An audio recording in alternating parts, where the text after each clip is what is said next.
Estamos começando a segunda unidade de Ética, Política e Sociedade. Antes eu quero te fazer um questionamento. Você se conhece? Parece uma pergunta fácil, não é? Mas você já parou para pensar em cada atitude ou cada opinião sua no dia a dia? Por exemplo, qual a sua opinião sobre a violência? Você repudia qualquer tipo de atitude violenta. Mas já parou para pensar se é a favor ou contra a aplicação da pena de morte no Brasil? Fica inconformado quando vê um vizinho sendo violento com o próprio cachorro. Mas já refletiu sobre a violência animal na indústria de alimentos? Acha atos terroristas absurdos, mas nunca questionou as guerras e invasões aceitas para a manutenção da paz? Ou você acredita que toda violência é relativa? Eu usei propositadamente um discurso apelativo para chamar a sua atenção para um tema muito complexo: como definir o certo e o errado. Com esse questionamento, acessamos nosso senso moral e induzimos uma reflexão sobre princípios éticos que regulam a vida em sociedade. Filósofos se preocupam com isso desde o começo da história da filosofia. Conhece-te a ti mesmo. Já ouviu essa frase? Quem originalmente disse isso foi o filósofo Sócrates. Assim como ele, muitos outros pensadores refletiram sobre o indivíduo e suas relações éticas no seu meio ambiente. E é sobre essas reflexões que nossa disciplina vai se debruçar. Vamos lembrar dos sofistas, que assumiam a verdade como relativa e subjetiva.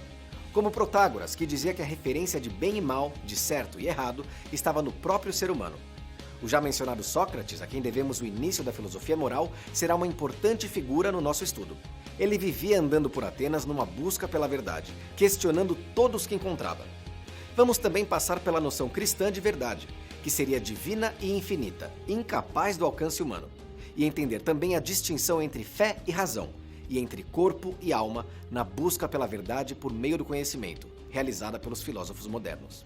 Muito embate de ideias, não é mesmo? E para você, o que é a verdade? Como defini-la? Para ajudar a clarear nossas ideias, vamos assistir a essa reportagem que aborda a formação da verdade e a ética aplicada no campo do jornalismo.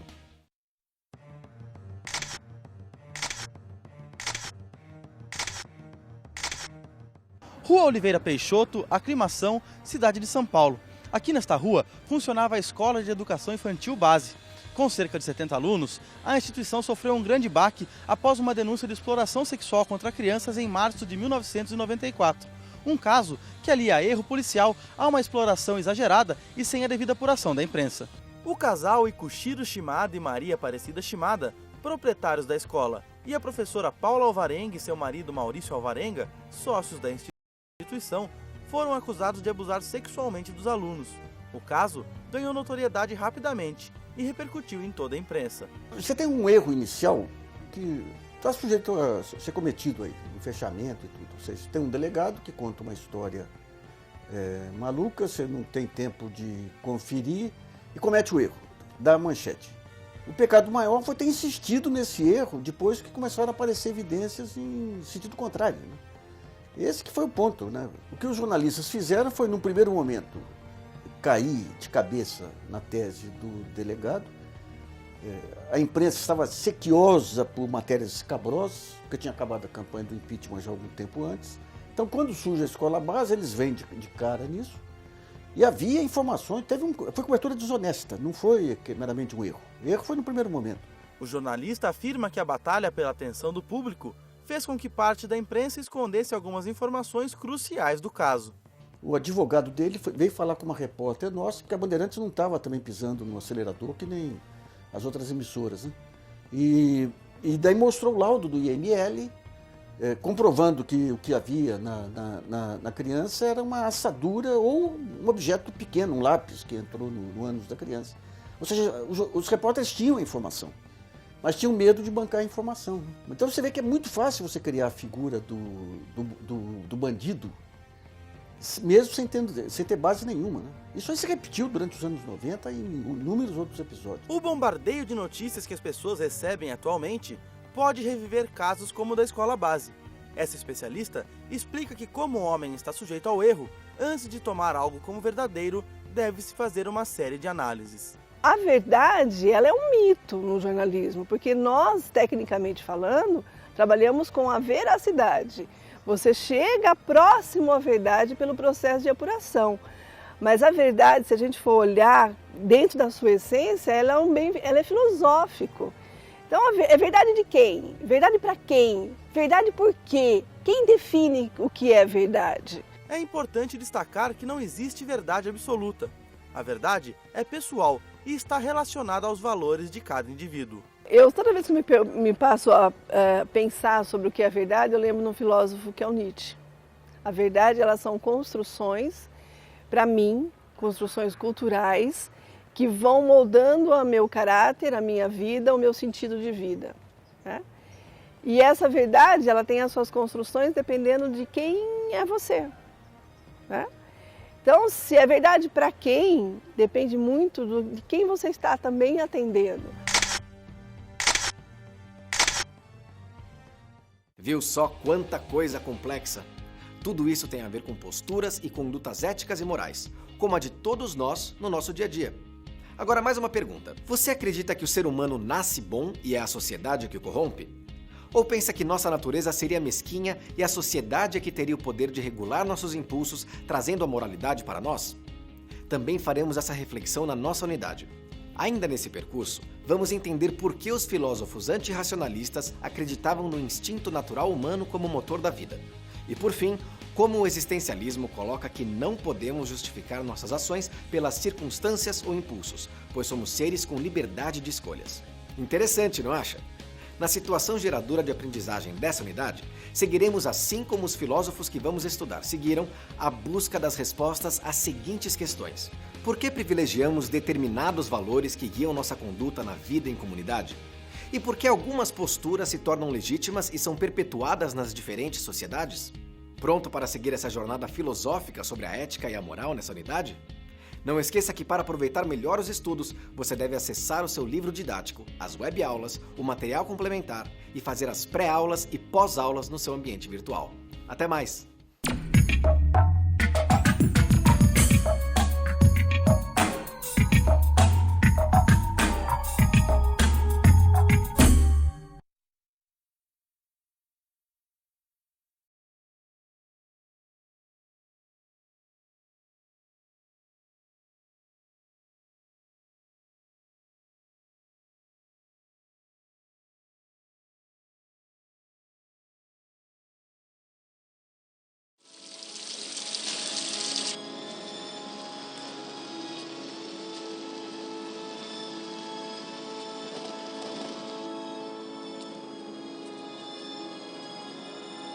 This is it. Let me give you one piece of advice. Be honest. He knows more than you can imagine.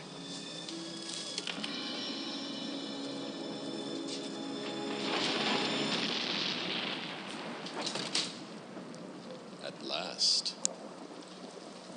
Welcome, Neo. As you no doubt have guessed, I am Morpheus. It's an honor to meet you. No. The honor is mine. Please, come, sit.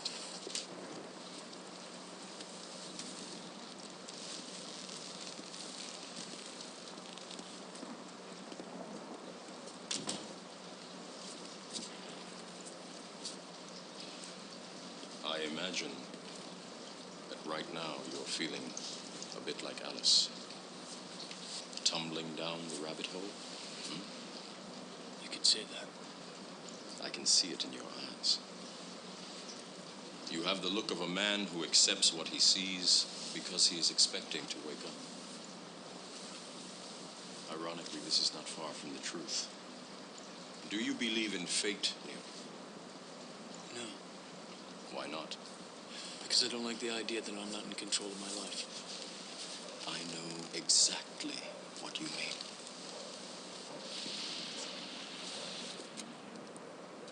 Let me tell you why you're here. You're here because you know something. What you know you can't explain, but you feel it.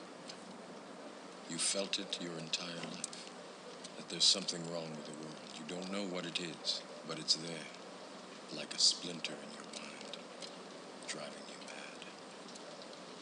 It is this feeling that has brought you to me. Do you know what I'm talking about? The Matrix? want to know what it is. The Matrix is everywhere. It is all around us. Even now, in this very room. You can see it when you look out your window or when you turn on your television. You can feel it when you go to work, when you go to church, when you pay your taxes. It is the world that has been pulled over your eyes to blind you from the truth. What truth? That you are a slave, Neo. Like everyone else, you were born into bondage, born into a prison that you cannot smell or taste or touch. A prison for your mind.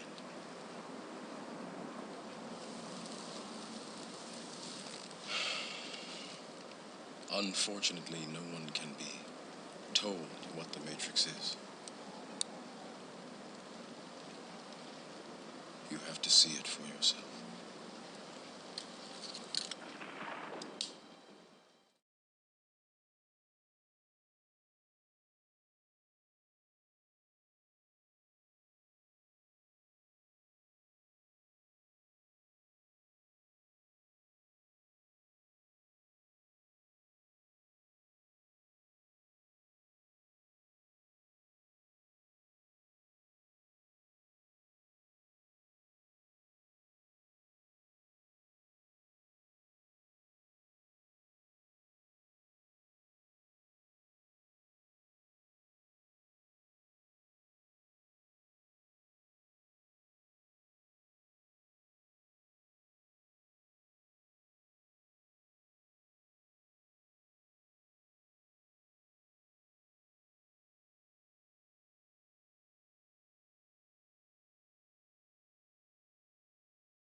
Será que todas as coisas que já penetraram em minha mente não são mais verdadeiras que as ilusões dos meus sonhos? Ou talvez toda a minha vida seja algum tipo de sonho, incluindo a crença de que tenho um corpo? Será que um gênio maligno tentando me enganar de que o que penso ser realidade é ilusão poderia me levar a crer que pensar é não existir? Nas primeiras décadas do século XVII, essas e centenas de outras perguntas faziam parte do cotidiano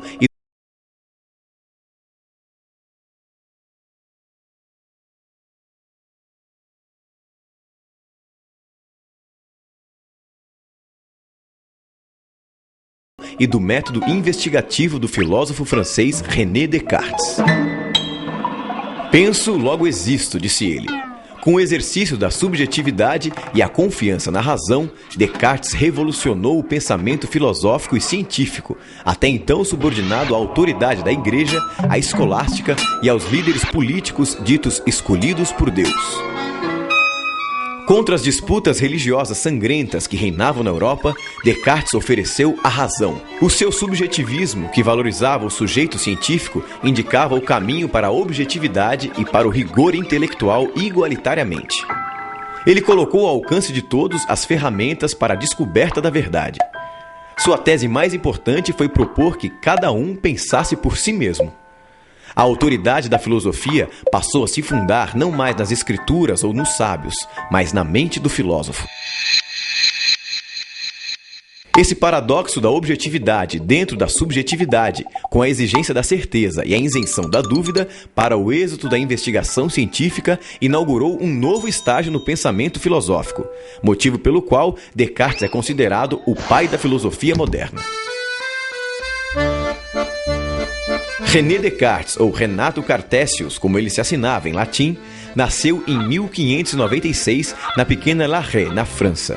De família aristocrática, órfão de mãe, estudou interno no colégio jesuíta La Flèche e formou-se em Direito. E acabou se alistando como voluntário militar na Guerra dos 30 Anos no exército de Maurício de Nassau. Morou na Holanda mais de 20 anos e faleceu em Estocolmo como mestre de filosofia da rainha Cristina da Suécia, pouco antes de completar 54 anos. Influenciado pelas ideias de Galileu e pela amizade com o físico e matemático holandês Isaac Bikman, Descartes tomou do amigo o raciocínio simples e fácil que os geômetras empregam para chegar às suas mais difíceis demonstrações, como ele mesmo observava, bem-humorado. E saiu em busca ambiciosa de um novo sistema de conhecimento. Um método único que mensurasse todas as realidades observáveis no mundo físico, celeste ou terrestre. Ele queria explicar o mundo a partir da mecânica elementar das partículas, usando os princípios da figura, do tamanho, da posição e do movimento das partículas da matéria. Para ele, todas as coisas que caem sob o conhecimento humano estão interconectadas da mesma forma. Como escreveu em uma de suas obras mais conhecidas, Discurso do Método, publicada em 1637. O modelo matemático do sonho de Descartes abarcava todos os saberes em uma só unidade. Tanto que ele criou a metáfora de uma árvore do conhecimento, onde o tronco era a física, sustentando todas as ciências com o seu raciocínio analítico. Na busca da premissa da evidência, Descartes propunha o exercício da dúvida metódica, radical, hiperbólica como método até o nível do absurdo, quando a própria dúvida forneceria então a verdade indubitável. O primeiro era nunca aceitar coisa alguma por verdadeira, sem que a conhecesse evidentemente como tal, quer dizer, evitar cuidadosamente a precipitação e a prevenção, e não aceitar nada nos meus juízos, senão o que se me apresentasse tão clara e distintamente ao meu espírito que eu não tivesse nenhuma ocasião de o colocar em dúvida. Depois de eleger a evidência, Descartes sugeria dividir em partes tantas quantas necessárias para a análise. E então colocar os conhecimentos em uma certa ordem, dos mais simples aos mais complexos. Era a ordenação. E o último, fazer sempre enumerações completas e revisões gerais para nada omitir. A concepção de mundo e de homem de Descartes se baseava no que ficou conhecido como dualismo cartesiano. A divisão da natureza em dois domínios opostos, o da mente ou espírito, que ele chamou de recogitans, a coisa pensante, consciente de si, livre e sem dimensão espacial, e o da matéria, que ele chamou de re-extensa, a coisa extensa, isso é, a material, mensurável, espacial, sem consciência e mecanicamente determinada. Deus, para Descartes, representava a ponte entre o mundo subjetivo do pensamento e o mundo objetivo da verdade científica. A mente e a matéria são criações de Deus, um ser perfeito e legitimador das evidências verdadeiras da razão. Quando a razão atinge a ideia clara e distinta, fala por Deus, seu autor primeiro. Em sua premissa mais famosa, evidência número 1, que fundamenta todo o raciocínio cartesiano, Descartes exercita a dúvida até atingir o seu ápice. Notei que, enquanto tentava supor que tudo fosse falso, era necessário que eu, que pensava isso, fosse alguma coisa. E observando que essa verdade, eu estou pensando, portanto eu existo, era tão firme e certa, decidi que poderia aceitá-la como o primeiro princípio da filosofia que procurava.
maior black do Brasil tá chegando. Tem frete grátis em mas muito produto. Aqui tem desconto, tá mais barato ainda. Já tem oferta antecipada de black. Baixa o aplicativo. É a Black Friday da Casas Bahia. Vamos tratar de um assunto da maior importância: o direito à vida. Você acha certo matar crianças recém-nascidas por causa de alguma deficiência física? Pois sabe que isso acontece aqui no Brasil e não é crime. A Constituição, nossa lei maior, assegura a grupos indígenas o direito à prática do infanticídio, o assassinato de bebês que nascem com algum tipo de algum problema grave de saúde. Para os índios, isso é um gesto de amor, uma forma de proteger o recém-nascido. Mas tem gente que discorda. Um projeto de lei que pretende erradicar o infanticídio já foi aprovado em 2 comissões na Câmara Federal e agora vai para a votação no plenário. Do outro lado, os antropólogos defendem a não interferência na cultura dos índios.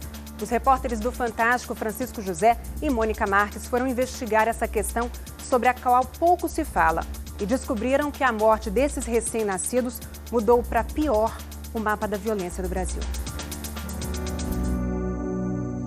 A cidade mais violenta do Brasil fica no interior do estado de Roraima. Chama-se Caracaraí e tem só 19 mil habitantes. De acordo com o último mapa da violência do Ministério da Justiça, em um ano, 42 pessoas foram assassinadas por lá. Entre elas, 37 índios, todos recém-nascidos, mortos pelas próprias mães, pouco depois do primeiro choro.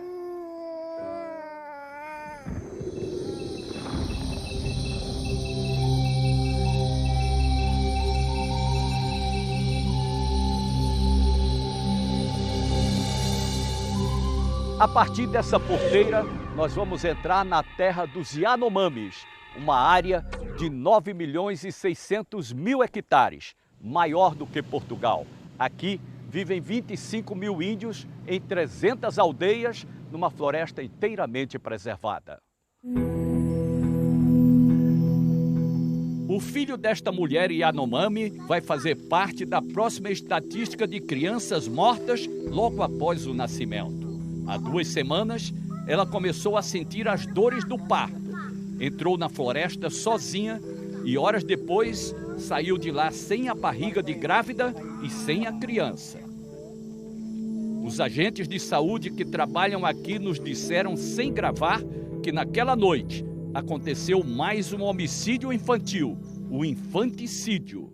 O infanticídio indígena é um ato sem testemunha. As mulheres vêm sozinhas para a floresta. Aqui, depois do parto, examinam a criança. Se ela tiver alguma deficiência, a mãe volta sozinha para a aldeia. A prática acontece em pelo menos 13 etnias indígenas do Brasil, principalmente nas tribos isoladas como os Saruauas, Yanomamis e Camaiurás.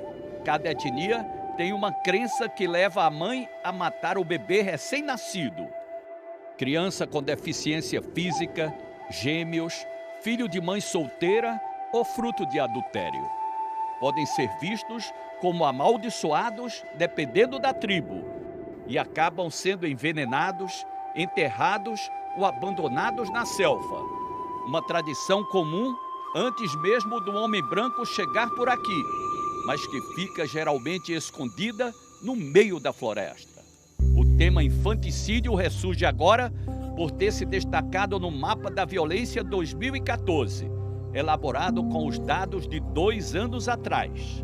O autor do levantamento feito para o Ministério da Justiça, o pesquisador Júlio Jacobo, da Faculdade Latino-Americana de Ciências Sociais, não tinha ideia da prática. E aí então comecei a pesquisar, efetivamente.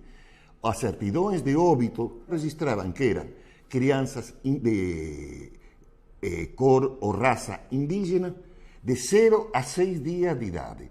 E começamos a ver que realmente é uma cultura indígena meio não falada, meio oculta.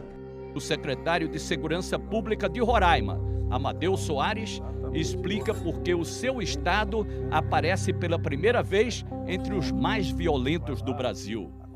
Por que no ano de 2012 teve essa evolução, esse número tão grande? Porque foi o ano em que a Secretaria Especial começou a fazer o trabalho de registro desses infanticídios. E foi assim que Caracaraí, no interior de Roraima, se transformou no município mais violento do Brasil. São 210 homicídios para cada 100 mil habitantes.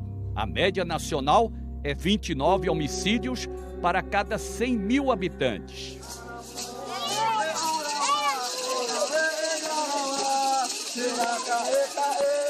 Pituco Ayapi é um sobrevivente.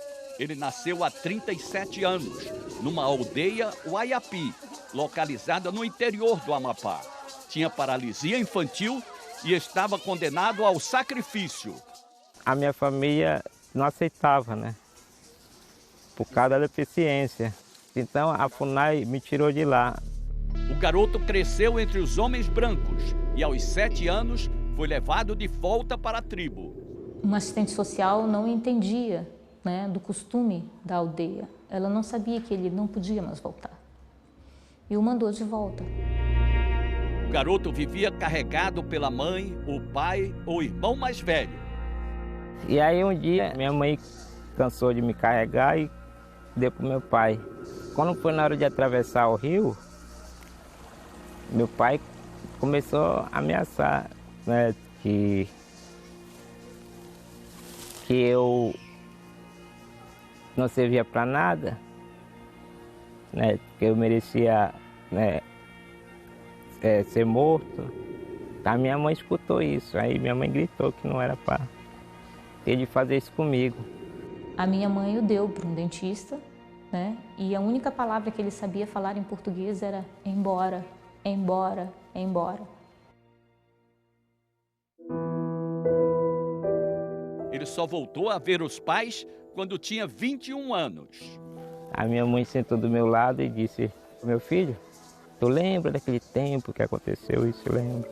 Aí ela perguntou: você tem raiva dele? Eu não, eu gosto do meu pai. Isso é cultura de vocês. Quem sabe você está fazendo certo, não está sofrendo mais. Como é que é carregar um deficiente físico nas costas, sem cadeira de rodas, no meio do mato? A irmã de Pituco explica. Para o seu povo, o infanticídio não é um ato cruel. Era um ato de amor. Amor e desespero. Porque você não quer que um filho seu continue sofrendo. Você quer que ele sobreviva. Mas se não há como? Não se pode atribuir a isso qualquer elemento de crueldade. Se uma pessoa começa já no nascimento, conter deformações físicas ou incapacidades muito grandes, você vai ter sempre em si um marginal. Na visão do antropólogo, este garoto é um exemplo do que seria um marginal na comunidade indígena. Ele sofre de um problema neurológico. Essa criança nasceu, segundo informações, sem nenhum sinal de qualquer tipo de deficiência. Eles não rejeitaram ela, mas ao mesmo tempo ela não fica como as outras crianças. Fica mais escondidinha.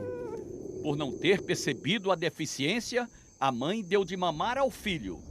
Esta é uma cena da maior importância na vida do pequeno Yanomami.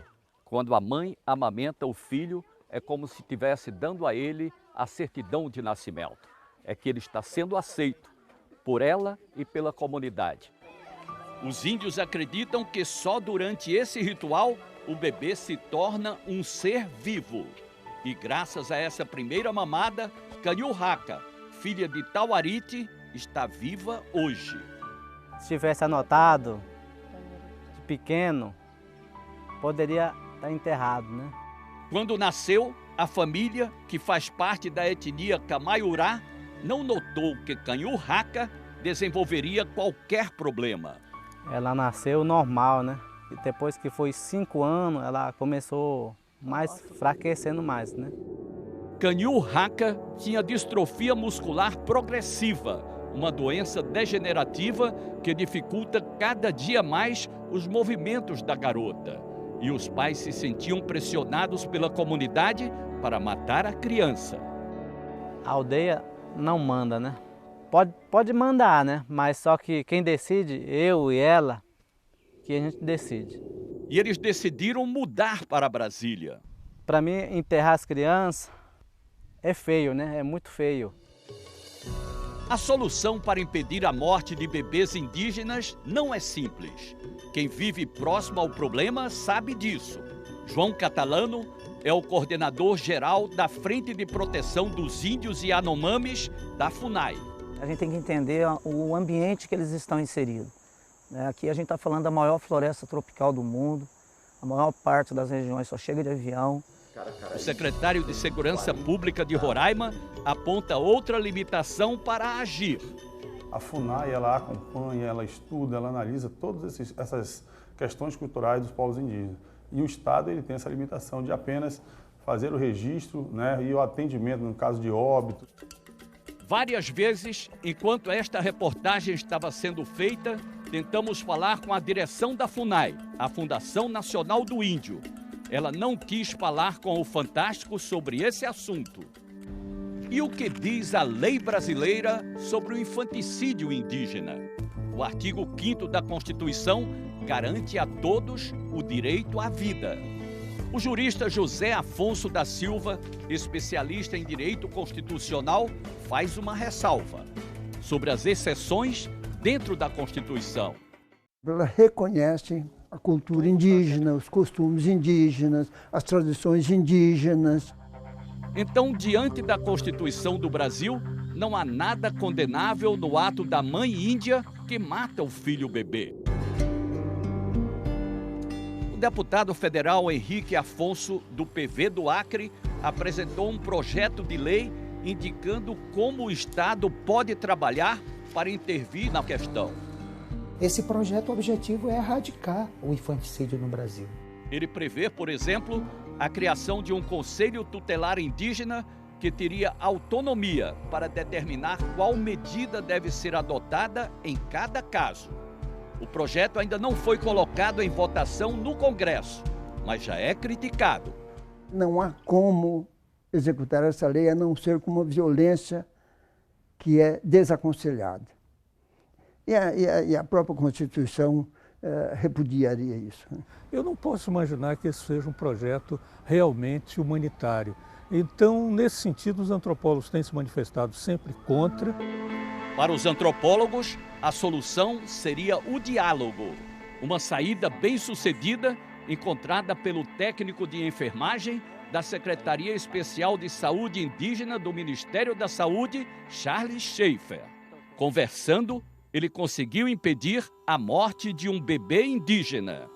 Eu estava no posto, né, de saúde, há mais ou menos 5h20 da manhã, e de repente eu escutei uma batida na porta do posto, né? E a mãe mandou um dos filhos dela me chamar, né? Para poder mostrar essa criança, né? Cheguei lá, a criança estava lá na grama, né? Já com placenta e tudo, né? E fiquei com essa criança mais ou menos uns 3 dias, né? O pai já tinha outros 3 filhos e acreditava que não tinha condições de criar mais um bebê. E até que o pai, né, se convenceu, né, da minha atitude, lá falando e tal. E a mãe também queria a criança, de toda forma ela queria, né? E aí, quando ela deu a primeira mamada, pronto, a criança estava livre. Silvia, que se formou em fisioterapia, é tenente do Exército e reclama da falta de estrutura e saúde dada a esses povos. Falta de medicação, né? Falta de enfermeiros, técnicos, porque os poucos que tem estão sobrecarregados. Então, dizer que o índio está fazendo infanticídio é muito fácil. Mas se tivesse estrutura, eu duvido que isso aconteceria. Eu falo isso porque o meu irmão, o Pituco, ele é tetraplégico, ele não teria nenhuma condição de sobrevivência dentro da aldeia. Mas aqui Hoje ele é um pintor. Ele só mexe a cabeça e o pescoço, e ele pinta e ele escreve apenas com a boca. Hoje, Pituco é um orgulho para sua aldeia. Agora, os Waiapis descobriram que existe outro caminho para crianças que nascem com deficiência. Eu quebrei os preconceitos sobre pessoas paralíticas infantil, né? Que eu tenho uma sobrinha que ela tem 2 filhos, que é deficiente. E hoje meu pai entende isso, né? Hoje nós vemos isso no olhar dele, o olhar de amor, o olhar de carinho. E quando nós vamos, ele chora, porque faz muito tempo que ele não nos vê. Ele diz em português, saudade. A mesma saudade que Moagi tem do seu povo. Ela é de uma tribo isolada do Amazonas, a Saruawa. Quando deu à luz ao seu filho, estava sozinha no meio da floresta. Percebeu que a criança não abria as mãos e tinha pernas cruzadas e duras. Moagi começou a criar a filha, mas o irmão insistia que ela devia matar a bebê. Meu irmão falou, dá o veneno, ele vai matar. Não quero matar. Para salvar a criança, Moagi fugiu da sua tribo. Vive com a filha de 8 anos em Brasília e nunca mais viu a família. Meu coração triste, chora, depois alegre de novo. Ela não vê meios de voltar para a sua tribo e apenas canta quando quer se sentir próxima a seu povo. Taba, taba.